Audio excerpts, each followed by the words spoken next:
বিসমিল্লাহির রহমানির রহিম। আসসালামু আলাইকুম রহমতুল্লাহ। আমার ইউটিউব চ্যানেল থেকে আপনাদের সকলকে স্বাগত। আজকে আমি দেখাবো আমার ছোট বাগিনার ছোট পরিকল্পনা। সে ছোট মানুষ হতে পারে, কিন্তু তার পরিকল্পনা আমি মনে করি অনেক বড়। কারণ সে তার এই ছোট বয়সে সে অ্যাকোরিয়াম মাছ সম্পর্কে যে যতটুকু তার ধারণা অর্জন করেছে, আমি মনে করি আলহামদুলিল্লাহ অনেক বড়। আজকে আমি দেখাবো তার এই মাছের অ্যাকোরিয়ামে কী কী মাছ আছে এবং কী কী মাছ সম্পর্কে সে কীভাবে পরিচর্যা করছে, কী কী খাওয়া দিচ্ছে, সে সম্পর্কে আপনাদেরকে যথারীতি অবগত করবো। আপনারা সম্পূর্ণ ভিডিও সব পুরোটা দেখবেন। আমি আশা করছি এই ভিডিও থেকে আপনারা এই ছোট মানুষ থেকে কিছু জিনিস হলেও শিখতে পারবেন। ধন্যবাদ। এখন আমি আমার বাগিনার সাথে আপনাদের পরিচয় করে দিচ্ছি। তুমি তোমার নাম বলো এবং শুরু করো। আমার নাম সাইফ হোসেন আলী, আর আমি ছোটকাল থেকে এই মাছের প্রতি আকর্ষণ। হ্যাঁ, আকর্ষণ হয়ে তুমি মানে কি কি মাছ আছে তোমার সংগ্রহে? রেমবো মাছগুলো আছে, হ্যাঁ মির্জাপি আছে, আরটিপি আছে, তো আরো বিভিন্ন। তুমি কি তোমার মাছগুলো দেখাতে পারবা? মাছগুলো কোথায় আছে দেখাতে পারবা? পারবো। জি, তোমার মাছগুলো দেখাও আমাদেরকে। একটা কথা বলে রাখি, সেই মাছটা আসলে ঘরের মধ্যে আমাদের ছোট্ট একটা ঘর, তো ঘরের মধ্যেই পালতেছে, ওইভাবে বড় পরিসরে এখন শুরু করি না। ইনশাল্লাহ আমাদের আশা আছে বড় কিছু করবে ইনশাল্লাহ। ছোট থেকেই তো মানুষ বড় হয়, আপনাদের দোয়া এবং ভালোবাসা কামনা করতেছি। যাও, তুমি তোমার মাছগুলো সম্পর্কে আমাদের একটু দেখাও। এখানে কি কি মাছ আছে তো দেখা যাচ্ছে? দেখেন এখানে তার অ্যাকোরিয়াম, ছোট ছোট অ্যাকোরিয়াম দুইটা আছে। দুইটার মধ্যে দেখেন মাশাআল্লাহ অনেক মাছ মোটামুটি। এভাবে আসলে ক্যামেরাতে ভালোভাবে দেখা যাচ্ছে না, তবে আমি যত দূর পারতেছি দেখাচ্ছি।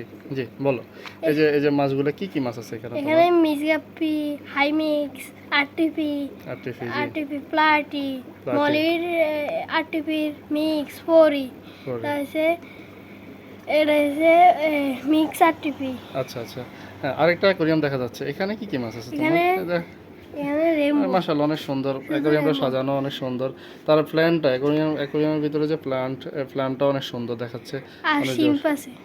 হ্যাঁ শিল্প আছে। শিম্পে এগুলা কি সবগুলা? হ্যাঁ, এই মাছটা দেখেন, এটা সুন্দর, অনেক সুন্দর। এই মাছগুলা কি মানে হচ্ছে ব্রিডিং আছে না হচ্ছে না, লোডেড আছে? না লোডের আছে। লোডেড আছে। লোডেড মাছ কি করো তুমি?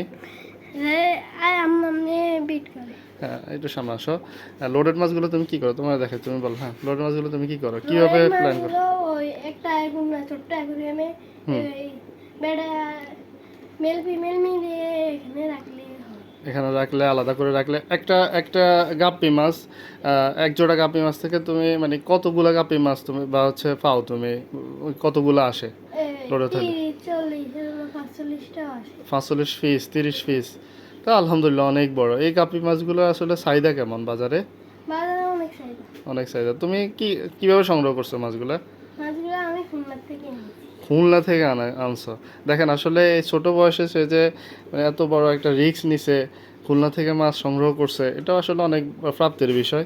যাই হোক, শিং আছে। হ্যাঁ, শিম্পে একটা ডিম দেয়। এছাড়াও তো তোমার আরো কয়টা অ্যাকুরিয়াম আছে তাই না?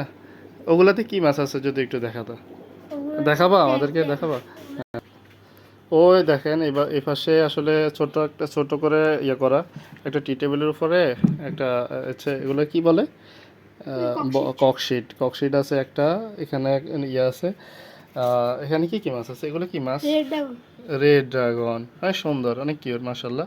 এই পাশে দেখা যাচ্ছে, দেখেন আপনারা ভালোভাবে দেখতেছেন কিনা, ও যে ব্রিডিং করে ছোট ছোট এই বাচ্চাগুলো দিছে, রিসেন্টলি দিছে তাই না? এগুলো রিসেন্টলি দিছে। হ্যাঁ, আবার এখানে তোমার একটা জোড়া বড় মাছ ছিল, ওগুলো কি নাম জানো? এগুলো জুয়েল সিক্রেট, যেটা আসলে খুবই রেয়ার পার্সন, সবার কাছে থাকে না। দেখেন জুয়েল সিক্রেট মাছগুলো একটু হাতে নিয়ে, তোমার নেট নাই? নেটে এই যে দেখা যাচ্ছে হয়তো খোয়া মাছের মতো দেখতে, কিন্তু মাছটা আসলে সুন্দর। এটা যেমন আমাদের পরিবারের ভিতরে ও আসলে শুরু করতে পারবে, বাট আশা করছি ভালো কিছু করতে পারবে। এই মাছ কি খাওয়া কি খাওয়া দাও? ডাব নিয়ে খাওয়া। কোনটা? আচ্ছা, ডিমের কুসুম খাওয়ায় মাছের প্রোটিনের জন্য, প্রোটিন বা হচ্ছে মাছ যাতে ভালোভাবে বৃদ্ধি পায়, ডিমের কুসুম দেয়। ডাব নিয়ে আছে যে এখানে আছে, দিয়ে রাখছে। ঠিক আছে, এই হচ্ছে আমার বাগিনা ছোট পরিসরে মাছের খামার। ঠিক আছে, তো তুমি যারা নতুন করে করতে চাচ্ছে তাদের উদ্দেশ্যে কি বলবা? তাদের উদ্দেশ্যে তারা এক জোড়া মাছ আনলে যে বাচ্চাটা সংগ্রহ করবে তাকে ধীরে ধীরে বড় করতে হবে। আস্তে আস্তে বড় করতে হবে। এটা হচ্ছে নতুন উদ্যোক্তা বা নতুন করে যারা করার ইচ্ছা তাদের উদ্দেশ্যে এটা বলা। ঠিক আছে, আমরা ভিডিওটা আর বড় করতে চাচ্ছি না। আমাদের জন্য সবাই দোয়া করবেন, আমার ভাইটার জন্য দোয়া করবেন, সে যাতে ভবিষ্যতে ভালো কিছু করতে পারে এবং এই বয়সে সে যে এতটা একটা এটা হচ্ছে শখের বিষয়।